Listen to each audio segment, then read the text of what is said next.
Thank you for meeting with me today to discuss your Unit 7, Lesson 6. I just want to tell you it was so encouraging to go in your room the other day and listen to your students actually read from the decodable.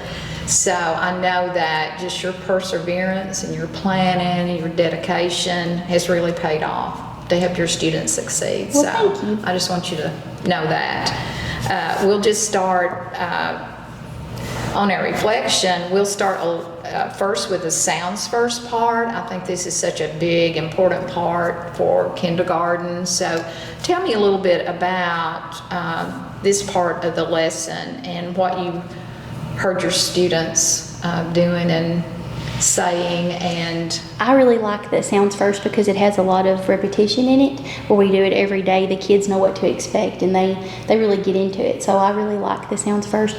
In the beginning it was talking about rhyming, like you read a sentence and then they have to give you the word that rhymes with it. So we did the rhyming, and then it was like deleting one of the syllables in the compound word, and they had to do where they tap it out with the drum, then they tell you what's left part of the word, and they really like doing that too. And then the word on the curve where we change the rhyme, they get into that, which like I said, it all falls back to repetition because we've been doing this since the beginning of the year, and some parts change up, but for the most part it's pretty much the same thing. And then the little silly sentence, they really get into that. They like hearing the silly sentence of the day. I've heard that before, that was basically their favorite part maybe of the sounds first. But I think too, just that consistency, day-to-day practice, and they kind of know what to expect. Daily. And they seem to be pretty much all engaged when they're doing that, and they're hearing. And sometimes I think, well, they're not really speaking sometimes, but they are hearing these other students, and I think eventually that they will. So we'll get right into our lesson, and kind of I want you to think about the big picture maybe of the lesson and what you wanted your students to be able to make progress toward, or your expectations, or like the objectives of this lesson. Okay, the objectives was we've been working on digraphs.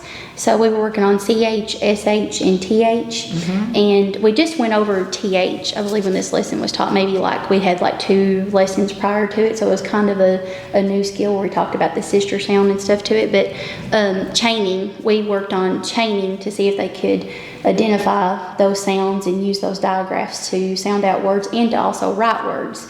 So this was a new skill this day. We've done chaining obviously before, but we this time had to chain with a partner, and the other person got to write it, and then we switched roles. So this one was a little bit different, but they seemed to like it, so it worked out good. We'll talk a little bit more about the chaining in just a minute, but I really saw during this part of the chaining activity where you really articulated the TH sound. So I felt like maybe that was something that you thought they needed to hear quite a bit, because I think it had been in 2 previous lessons, so they're still learning. And you, I think that core action 2 really showed up as far as you articulating appropriately and modeling appropriately those sounds at that point, because they had not really had a whole lot of practice with newer that. skill. Right, since it was a newer skill.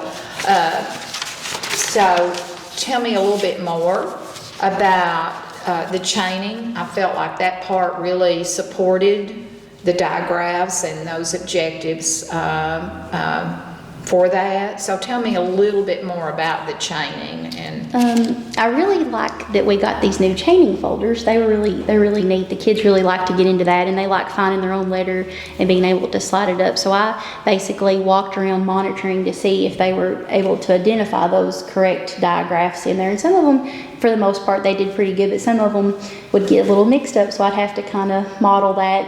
And I also do little hand signals with some of the digraphs that it was just kind of added in there to kind of help them to be able to remember them whenever they're sounding and writing them out. So they seem to really like the chaining folders, and I think overall, for it being fairly new to them, that they were catching on with the chaining folders and being able to identify the sounds and letters that we were working on.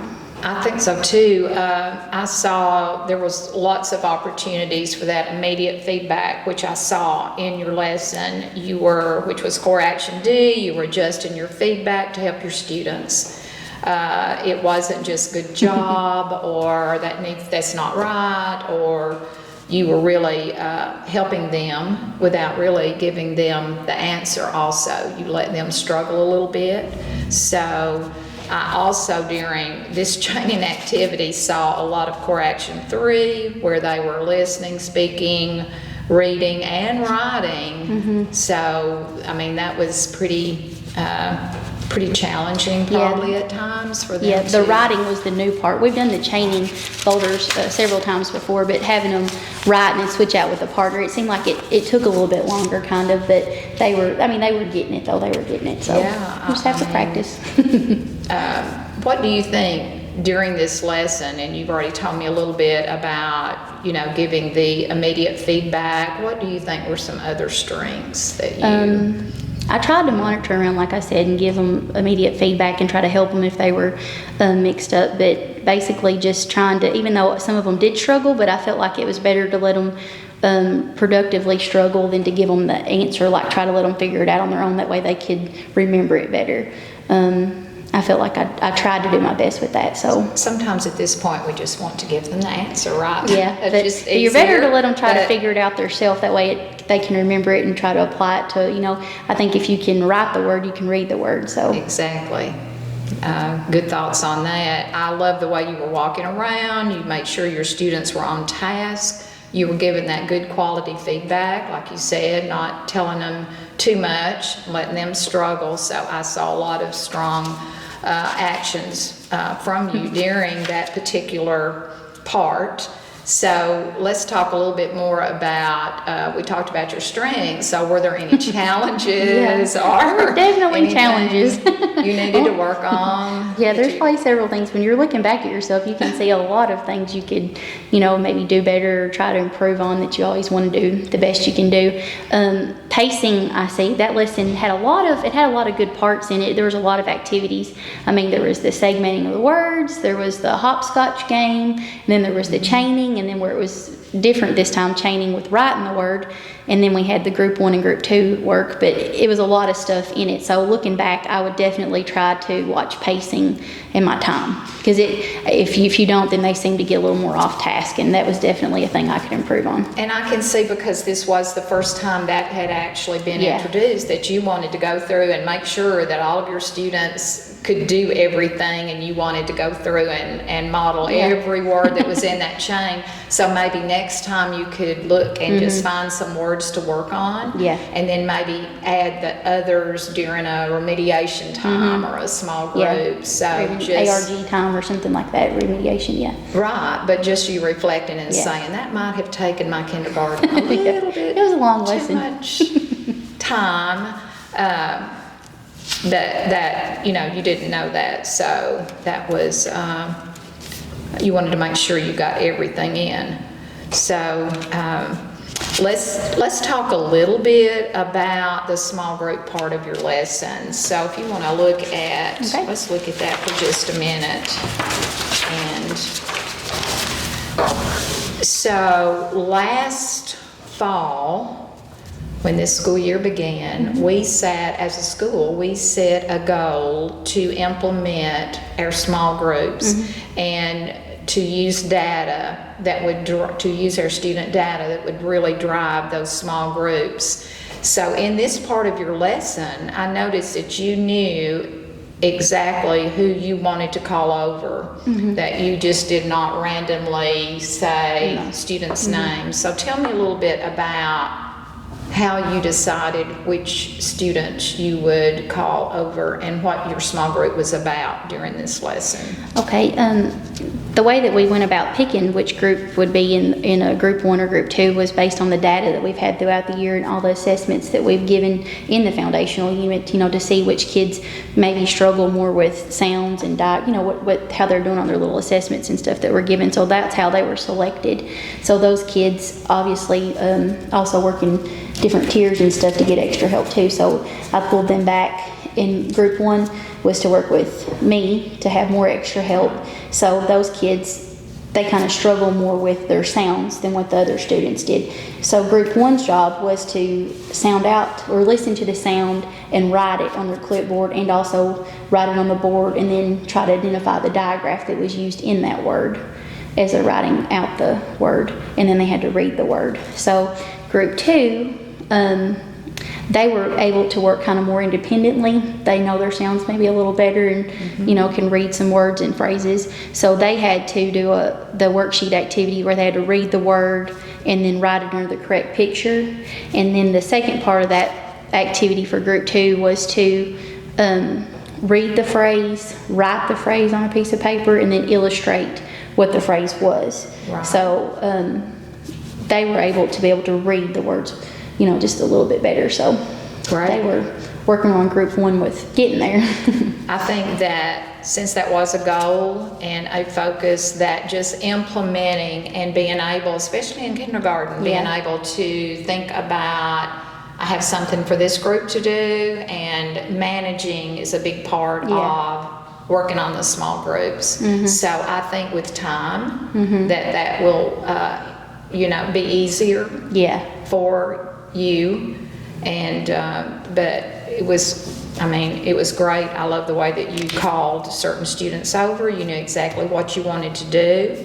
And so we're going to talk just a little bit about using some assessments maybe to see if, as evidence to see, are those students moving or not. So we're thinking about the end of the year assessments you have just given and finished, right? Yes. And what those are going to look like. So what we will do together is to look at those assessments and actually look and see, are those particular students that I was working with, what did they do, or how did they do? And then we'll just, from there, we will see if we need to think about what else that we would want to do as far as remediation for them. So I will look at your list of students the next time I get with you. Okay. And then as we look at the data, I'll probably look before I get with you also and look at see how they are doing, or maybe think about what they're doing at this point. So I do have just a little activity here, and you may have done this. This is like an assessment over your digraphs. So I'm thinking that once we look at the end of the year tests, that this might be something you want to I could do use to with those pull them back over again. Here are some chaining activities with some more words for the digraphs. There's a sample remediation lesson on page 60. So, we're just now kind of really getting into that ARG. Yeah. And so this is just some little ideals for that. But I wanted to give you that. Thank you. And I might get back with you and see if you used anything or I will do that, Miss Debbie. for that. But so tell me anything else you might want to think about or try, or that you'll continue to do in this. I'm just gonna keep on working with them on it, and I've already can see a lot of progress since we did this video and stuff, that they're getting a lot better at it. But I always try new things too to try to even get them even better. So I think it's good. I'm anxious to look at that end of the year assessment Yeah. and see how they've done. So thank you very much. Thank you, Miss Debbie.